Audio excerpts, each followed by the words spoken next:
Hit record. All right, what's going on, everyone? Welcome to Odin Chronicles, episode number 3. What we'll do, just give a little update how I'm doing going through tic-tac-toe. Then we'll discuss some other matters, some more exciting matters. So tic-tac-toe, what I was able to do today, I wrote a function that was able to switch players' turns and be able to switch their mark. So, for example, if I type in my name Alec here, type in a random other name like Bobby, I press start game. It's going to show whose turn it is first. My turn. I'm going to make my mark an X. And it's going to switch to Bobby's turn and make his mark, which is an O. And as you can see, I can switch back and forth. Very happy about that. Not done yet. Not out of the woods yet, but definitely a good start. So as you can see, we're switching turns there, and also a nice little reset there. So in the code, we'll do a little breakdown on it. We're setting a variable, we're inside a module here, display controller. I'll show it to you. Don't mind all this commented out messy code. It's a mess, I know. Did a lot of experimenting yesterday, but display controller is going to handle all the DOM stuff. So player turn, a function. We're going to set player 1 turn, a variable, to true. That's going to dynamically change, as we'll see here shortly. So we're going to loop through all the different cells here, taking a cell, add an event listener to the cell, and determine if player 1's turn is true.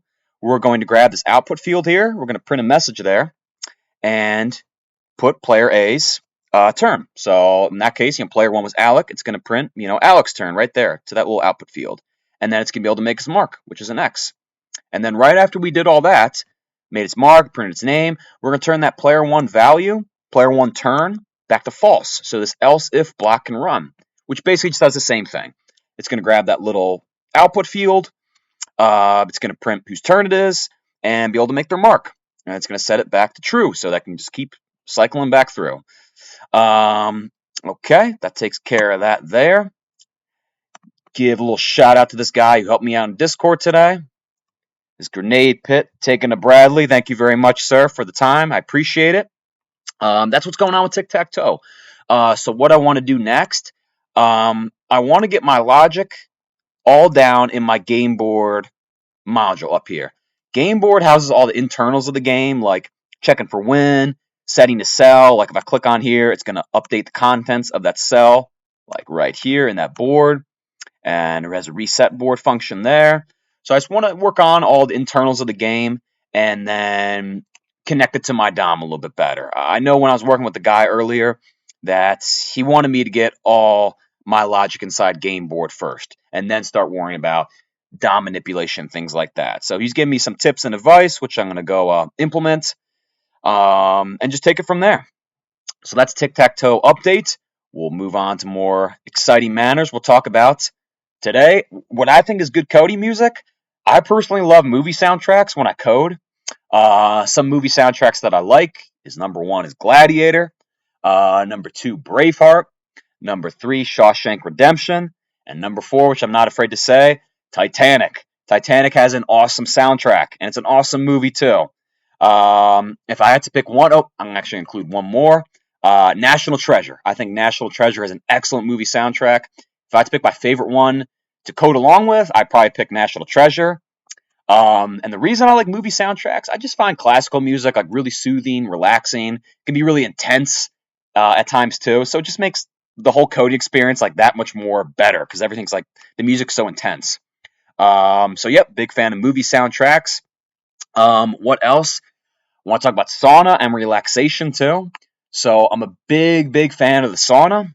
The sauna has many benefits. Don't take my word from it. You can look up a guy, Dr. Andrew Huberman. He's done some research and studies on sauna, and he's recently published new research on sauna that shows that it's a lot of benefits on cardiovascular health and heart health, preventing the risk of like stroke and heart attacks.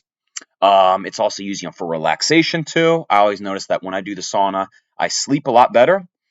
It has benefits in recovery as well, and increasing certain hormone levels in the body, like increasing growth hormone levels, which has a lot of benefits on the body.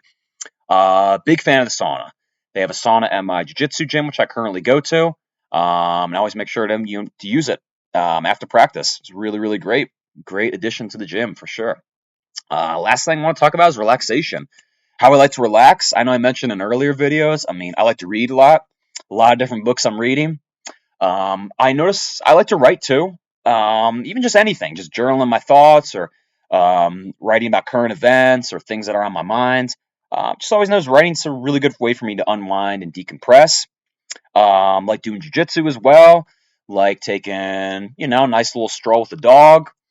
Spending time outside hiking. Watching sports as well. I'm a big mixed martial arts fan, a big jujitsu fan as well. So there's some ways I like to relax, and that's about it. That's going to be, concluding the episode here. Give a little update going through tic tac toe and discussing other things, movie soundtracks, sauna, relaxation. So that's it. We'll call it a wrap there. New videos coming. Definitely be making more content. I'll definitely be including some music in the episodes, like reaction videos and things like that, showing off some of my favorite music and what I'm into and things like that. And that's basically it. Definitely gonna keep having fun here. So take it easy, guys. Until next time.